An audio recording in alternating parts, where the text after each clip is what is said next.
come in first. You gonna start coming in right now. Even though we're a little bit early. And you can go to your page and share it on your page.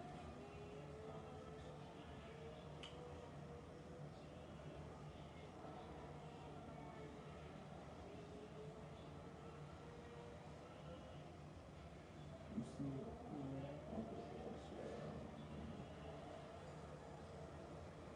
it. Good evening, y'all. You shared it? Yeah. Okay.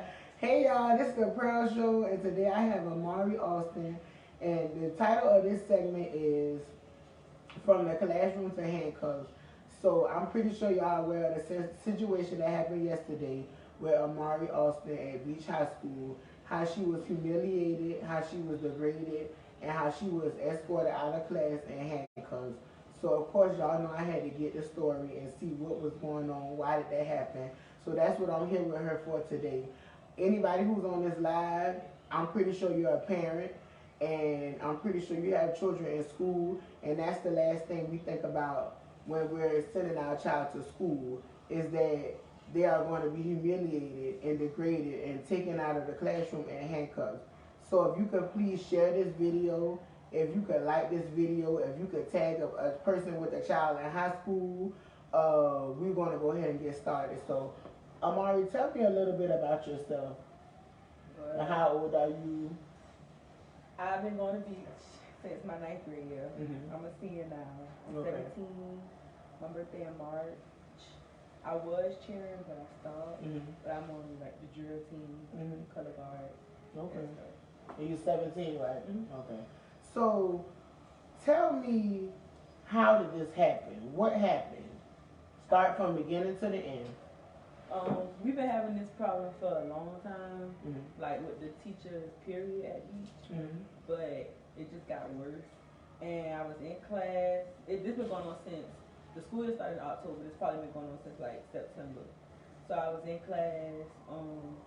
She harassed me about a lunch detention because she said I was late to her class the week before.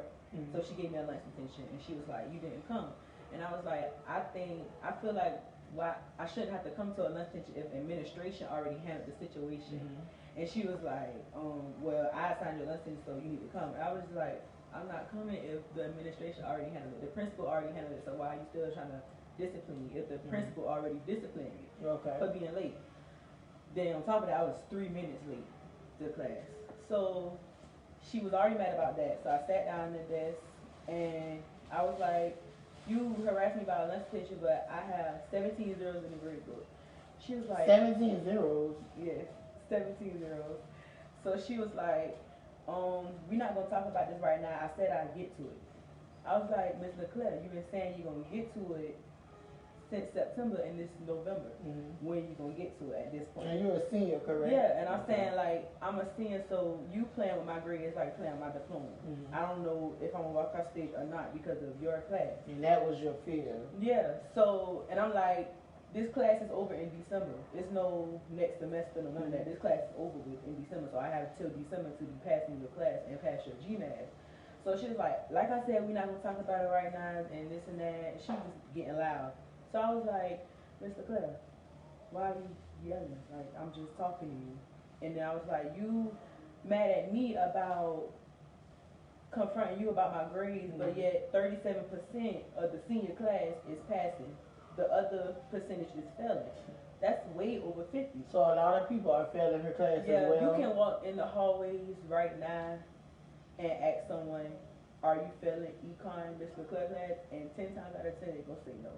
We did that earlier in school, and they said no, like everybody. And that's sad. So she has a high failure rate in her class. And she claimed I was being rude because I was telling her about my grade. So she was like, I'm going to call the administrator. So she didn't call like another teacher or nothing. She called an officer to get me out of the classroom. The officer came to the classroom.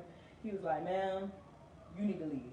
And I was like, I didn't say no, I wasn't leaving. I just said I'll leave when she gave me my worksheet. He was so like, you were trying to get your work. Yeah, I said, can I get my worksheet and I'll leave. And then he was like, all right, I'm going to ask you to put your hands behind your back. Whoa. Just took a big step, like not even. Put your hands behind your back. Yeah, and I was sitting down the whole time, just like you this. Sitting down. And he was like, "All right, I'm gonna ask you to stand up and put your hands behind your back." In that second, when that officer said, "Put your hands behind your back," how did you feel? What were you feeling? I felt like, I snapped to reality. Mm-hmm. Like, this is actually how these police officers be acting. And stuff, and for it to actually happen to me, it was like, dang, like I ain't never expect that. Exactly. And I'm like, I know in my head I really didn't do nothing, so I'm just like, I ain't even know what to say.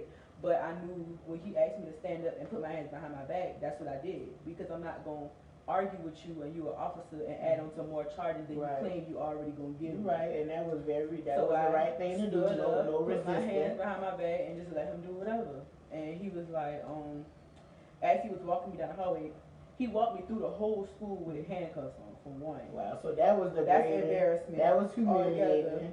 People think I was fighting or something, when in reality I was just getting my work and I got handcuffed.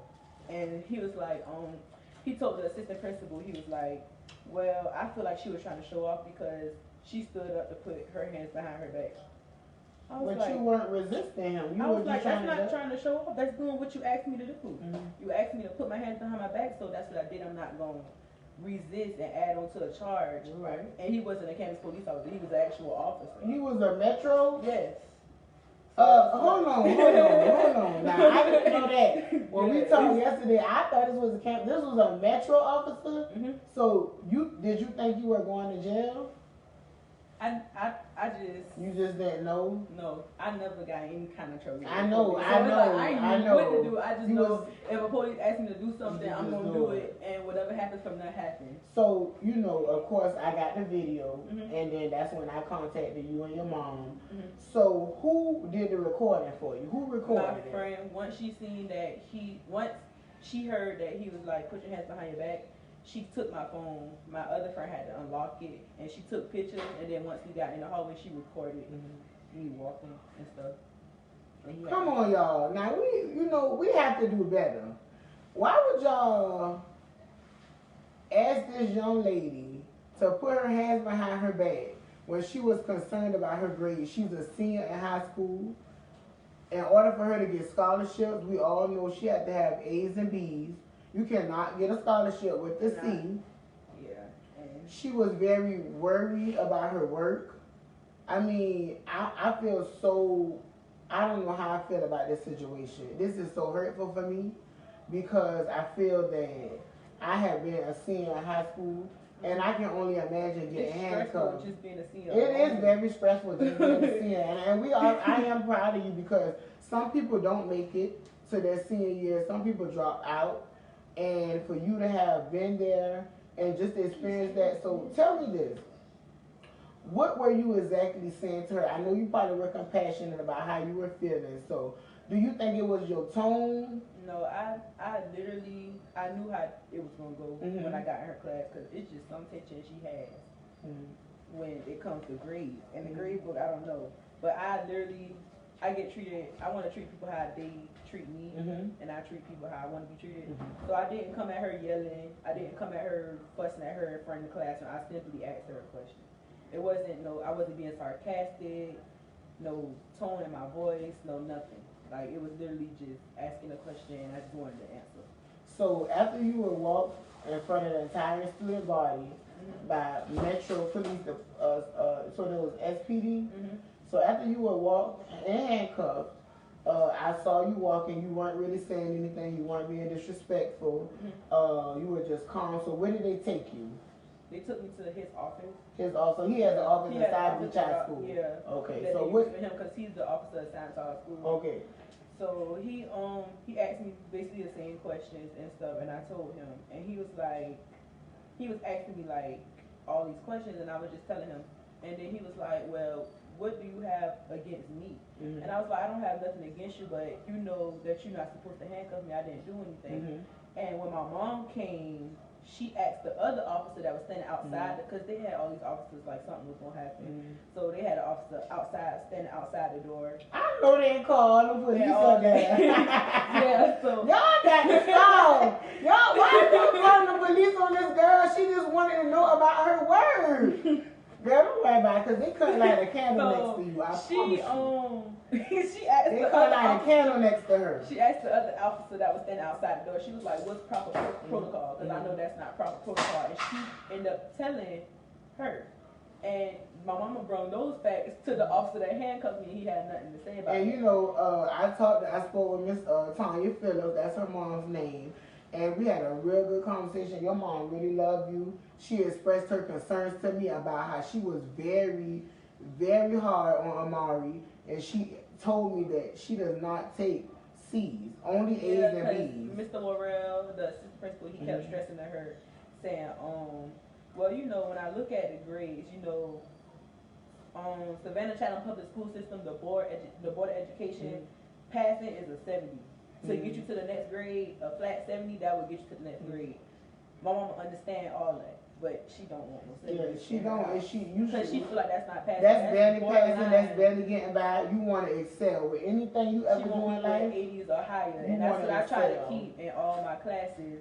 So when I get a 70, I'm like, I have this like I passed, but I ain't really passed. Yeah, like that. And Amari's an A/B student. So if my mama don't accept 70s, what's she gonna do with a 44? Right. Because that's what I have. I want everybody who just got on this live to share this video. This young lady was humiliated in front of the whole school, handcuffed, walked down the hallway at Beach High School in front of the entire student body because she wanted to ask about her grade.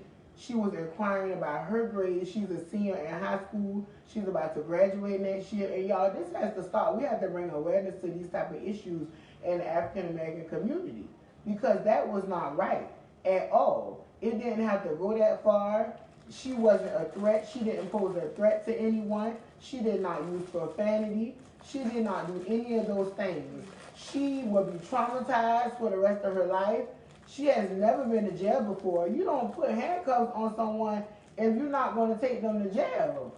You know, she was violated, and this has to be stopped. So I want y'all to share this video because it could have been our sister, our brother, our niece, our nephew, our cousin, our neighbor. It could have been anybody. So how did you feel when you got home? Me and you talked.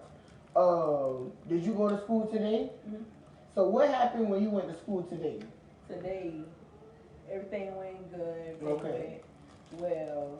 So it was no like retaliation or anything against you? When I got to that class.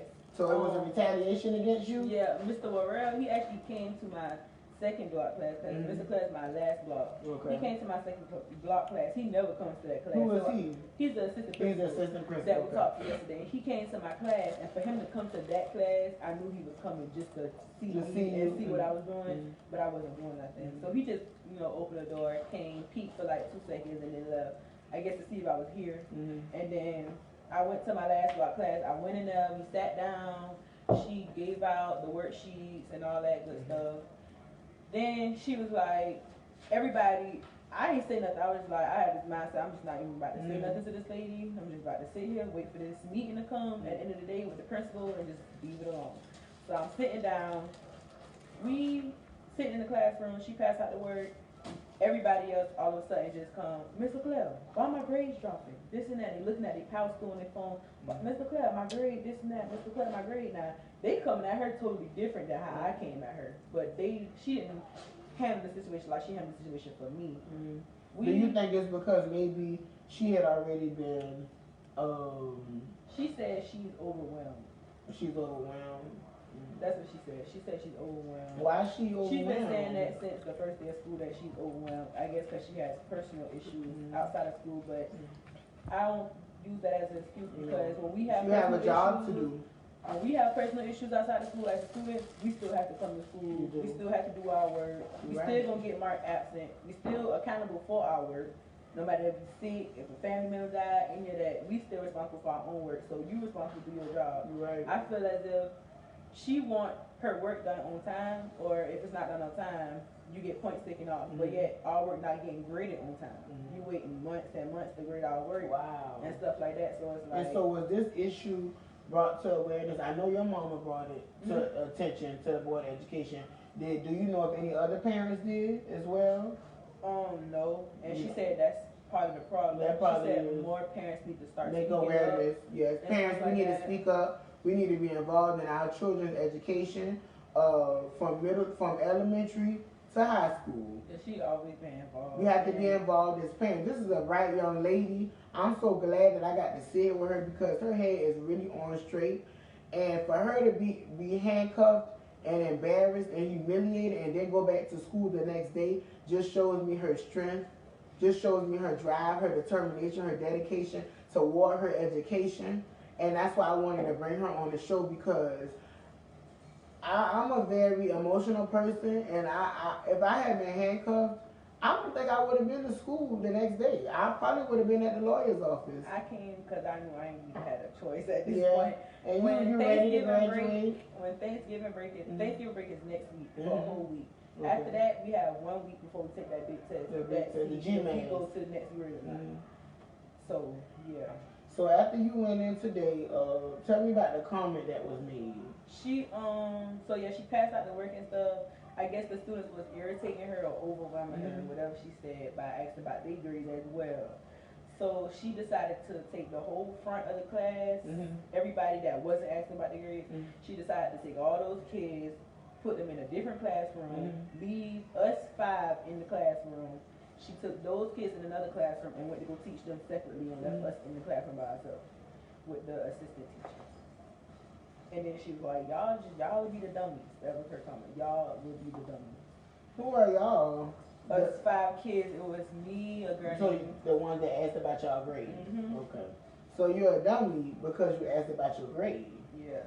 Wow. Is this what we are coming to in the world?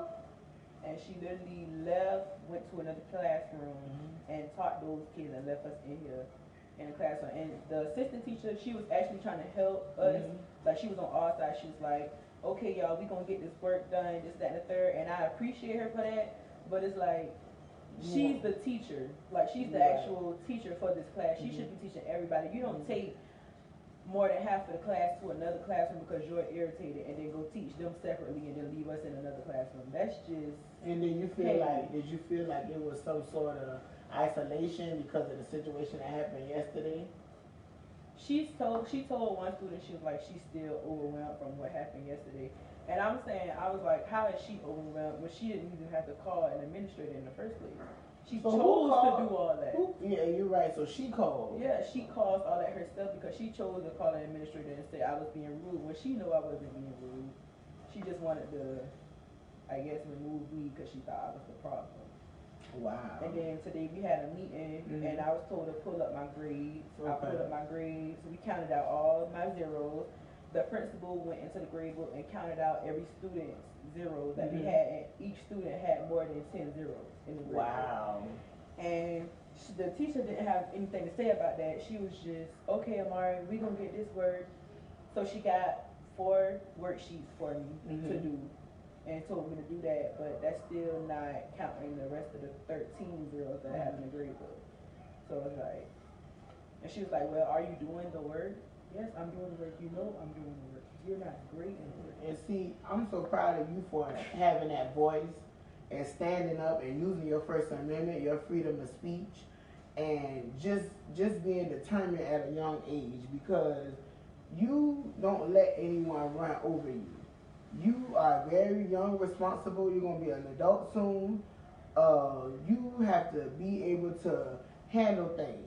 And I love the way you handle that. I try to use my age and try not to involve my mom in everything. But I know that's just not gonna work all the time. Sometimes you needed her. You needed her. And when I talked to your mom, we had a long conversation last night, and she was so adamant about this. And I love your mom. She loves you because her mom was ready to go to war. And that's what mothers do. They protect their children, and Your mom knows that you didn't do anything wrong. I know you didn't do anything wrong. The people on this show, the live, know you didn't do anything wrong. We are extremely proud of you for taking up for yourself. That was the first step. You brought awareness to the situation. And I hate the fact that it had to go on so long, but you were that one person that stood up. And that's the game changer. You were the game changer. So therefore the situation is being looked at right now. And you keep standing up for yourself. So okay, so now has anything been resolved? Because you told me to give you 4 worksheets. So what are the next steps? What are they saying now? The principal, she said she was going to talk more to the teacher about the situation, and she was saying like, you know, just do your work and stuff like that. But I was just listening to everything she said, but to me it still wasn't adding up. Like she was still trying to sugarcoat it for the teacher. But she said she did talk to the Board of Education about the situation and stuff like that. So hopefully they will do something. So we have taken this issue to the Board of Education. And then there was more students that also came up. Yeah. See what you did? That's what leaders do. That's what leaders do. They stand up and speak for the people that can't speak for themselves. And I know that because I'm a leader. That's what we leaders do. We stand up and we see what you did. Now other children are coming forward. Other students are coming forward. This not over. It's just starting. So I really think that something's going to be done about this because you brought awareness. Now you have people who are backing you with the situation. So now it's not one voice, it's several voices. But I want to talk to you about, you talked to me about how things happened. That was so unfortunate. I'm thankful that the people recorded it because that's your evidence, that's your proof. I want to talk about how are you feeling? How are you dealing with the fact that you were handcuffed and you did not do anything? I want you to be honest. Like, tell me, how are you feeling? Like, were you down? Did you cry about it? When I was getting handcuffed, I kind of teared up a little bit. Not because I was handcuffed, but because I was upset. Because I'm like, I know I didn't do anything wrong. And now the stuff that I see, like, scrolling through Instagram and stuff with the police and stuff like that, I'm like, wow, it's that real. actually happened to me. And it happened, it hit home. Like, yeah, so it's like, well, this stuff's not really fake that's going on in the world and stuff like that. But I teared up, but I wasn't gonna be sad, nothing, because I knew if I was to get locked up, I would be home, because I know I didn't do anything wrong. And my dad always told me, we gonna come get you. Like, we gonna come get you. I mean, you ain't do nothing wrong. I was on the phone with my mom the whole time. That's good. So I already knew I didn't do anything wrong. And they know you didn't do anything wrong. So that's why they didn't take you. Yeah, so I was like, if they were to take me to jail, I wasn't even going to be worried about it. I was going to be mad, of course, but I knew I was coming home because I know I didn't do anything. If anything, they going to be the ones getting in trouble. Right. And God is always good. And in this situation, I most definitely will say that He was looking out for you. I hate the fact that I don't even know why that man was even called. It was like, if you were sitting at your desk asking, why was he even called? It was like the late bell didn't even ring yet. Like the bell rang for us to be in class, but the late bell didn't even ring yet, and that's 5 minutes after. So it's like, class ain't even start yet, and it's like, I missed the whole class period. So I was just like, she said she overwhelmed. All us, we overwhelmed. This all last year, we don't have time to be failing. You're right. We trying to leave. So what's your plans after high school? I want to be a dentist. Okay, that's good. I want to be a dentist. I want to be a radiologist. I think I'm going to still do both. But I think I really want to do dentistry more. That's good. So you want to go out to college? I wanted to leave, but then I was like, no. Why you don't want to leave? I was like, I don't know. I think I'm going to leave, but not my first year. Why you don't want to leave the first year? Because I'm used to being here in my mama's house. No, but let me tell you this. I'll tell you this. I went to college 2 times. Savannah State for my undergrad, Columbia College for my master's. And that's one thing that I would tell a young person that I meet. I didn't get that experience, the college life, because I was a non-traditional student, man. I stayed home. Yeah, my mom. So you don't get that same experience. I have best friends that went to college. My very best friend, he had that experience. And that's something I'll never get. You get what I'm saying? So I would. My daddy was telling me that. He was telling me. Yeah, it's so different. You meet people. Yeah, you go out. Yeah. But I wanted to. I was thinking about going to Georgia Southern, the one at Statesboro, because I actually visited the campus. And it's not. That's a very good school. I seen how the campus was, and I actually toured the campus and stuff. So I was like, yeah, that always been my college I wanted to go to since ninth grade. But well, I think that's the farthest I'm probably gonna go. Well, that's good. I don't want to go like, I don't want to go like. Y'all hear my girl? She going to college. Y'all hear my girl? She going to college. I don't want to stay like, But I don't plan on going all the way. Well, that's fine. You just want to get this experience. Y'all hear my girl? She going to college. She a senior at Beach High School. I'm so proud of her. That's why I wanted to bring her on the show. And if anyone on this live, I want y'all to go ahead and share it. I know most people on here do have children, but like I said, this is happening in our very own community. I want y'all to share this live so other people can see it. Let your kids watch it, whether they're middle school or high school. We are living in a society where things can always hit home for us. I'm very proud of her, and I want you to keep going, and I wish you the best of luck in all your future endeavors. And I definitely want you to go out to college so you can have fun. No partying, though. No partying. But you're going to go out to college, you're going to have a good time, and this is going to be something that you'll be able to look back and you'll be able to laugh at. And you know that you didn't do anything wrong. You stood up for yourself, and you're a leader. And I want you to continue on that path, be a leader, because everybody can't be one. Leaders are chosen. Everybody can't be a leader. Some people will be followers. Yeah. They will be followers, and that everybody. I learned that yesterday too, because when I posted my video, it went viral because I got like 3,000 views and like 300 shares. Everybody saying like all this stuff like, yeah, that's wrong, this and that, and it was this one person that I seen that just had something negative to say. What was the negative thing to say? She was like, if you refuse to do what the officer asks you to do, that's a charge. Quit trying to go viral, poo. That's what she said. What? I was like, who tried to go viral? I was like, y'all better leave my girl alone. I was like, I didn't. If you read, I did not refuse to what he said. I said, let me get my word. And for two, if you know me, I don't be on Facebook. Was this a child or this is an adult? She graduated like 2 or 3 years ago, so she's an adult, but she's not that. So she may be like 21. Yeah. So she was like, quit trying to go viral. I was like, well, if you know me, I don't be on Facebook like that. So for me to be on Facebook and actually post this video is something going on. I didn't even expect to get that many views or that many shares just because of the simple fact I don't get on Facebook. And you brought awareness to the situation. And like I said, I'm glad because I saw it, and social media is very powerful. And I'm so glad that you put that on there so people can see. Because it's hearsay. When you hear stuff, you can't believe it's true.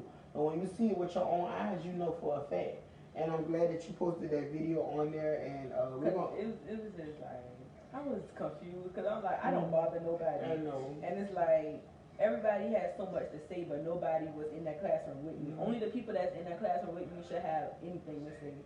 If you don't have nothing nice to say, just don't say that at all. Can you say that one more time? Can you say that one more time? Like, just keep everything. If you don't have nothing nice to say, don't say anything at all. If it doesn't apply, let it fly. And y'all, how old are you? Y'all heard this from a 17-year-old. Y'all can't light a candle next to this girl. This girl is a leader. She is a leader, a natural born leader, and that's why people mad. But guess what? You're not going to silence yourself. You're going to speak up. That's your First Amendment, freedom of speech. We live in a country where we have rights, constitutional rights, U.S. constitutional rights. First Amendment, freedom of speech. Long as you're not inflicting no harm on anybody, you can state just what you would like to say. And I would like to make that very clear. Like I said, we're going to go ahead and wrap this interview up. I'm so proud of Amari Alston. She's a 12th grader at Beach High School. She's a senior. She's going to go out to college. One day we're going to look back at this, and when she see me on my big TV show, she's going to be like, yeah, I was on a Pearl show. I want y'all to share this video, like this video. Make sure y'all subscribe to my YouTube, Pearl the Celebrity. Subscribe to all social networks, Pearl the Celebrity. Y'all know it's the Pearl Show. I get all the stories. Real people, real stories, real stories, real people, real truth. I thank y'all for watching. And guess what? Make sure y'all go share this interview from the classroom to handcuffs.